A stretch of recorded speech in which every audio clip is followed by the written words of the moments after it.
I think the biggest reason for choosing Hong Kong had to do with Hong Kong cinema. You know, at the time we were watching a lot of like Hong Kong cinema action flicks and just loved like the action, loved the setting. So for us it was just made perfect sense to bring the action, bring an open world game to somewhere that gamers had never been before. Got this meshing of cultures. You've got the Eastern culture and the Western culture. The Western culture being the British involvement in Hong Kong, and how those two cultures have sort of been fused together over the past century and a half. It has really shaped that city.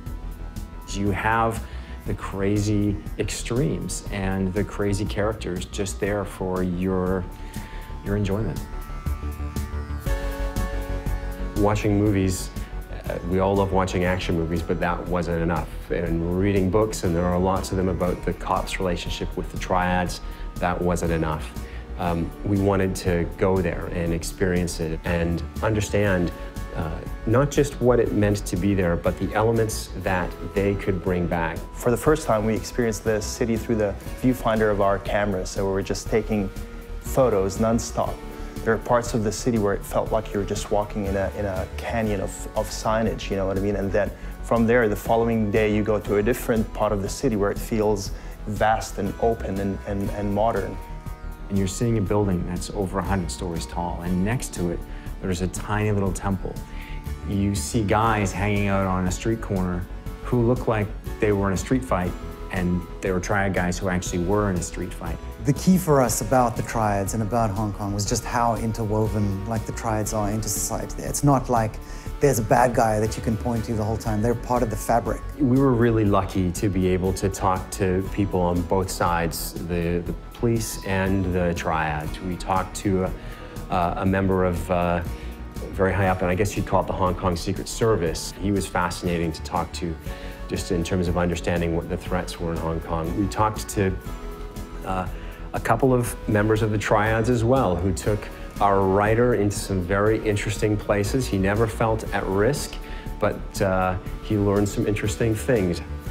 We heard a story when we were there with one of our contacts driving around the city. He told us about a particular entertainment figure who, during his program, had said some rather nasty things about one of the local triad leaders, and that this guy was chopped.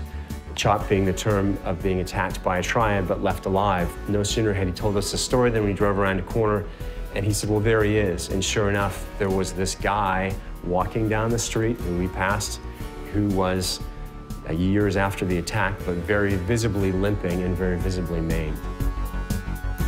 Hong Kong has such a kind of chaotic and multi-layered architectural approach to it, which allowed us to do many new things with the way the player traverses the environment. We've basically taken the essence of the city, the essence of the lifestyle, and designed all of our gameplay mechanics around that so that we can basically embrace the culture, but also create an experience where players will actually feel like a, gangster. Hong Kong is an island, and what we did was create an island with 4 separate neighborhoods. North Point, which is where you start the game, which is more reminiscent of Kowloon. Central Hong Kong, very famous skyline.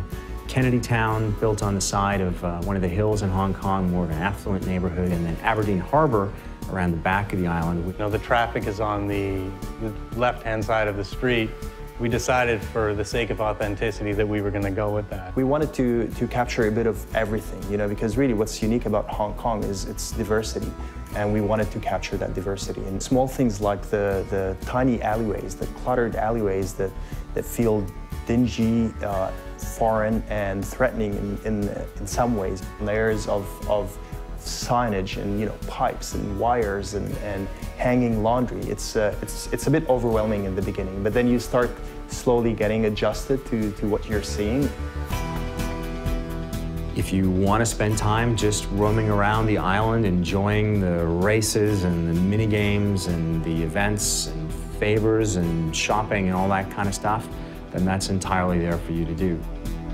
The final result is a city that feels authentic, but at the same time, it's fun to explore and to experience.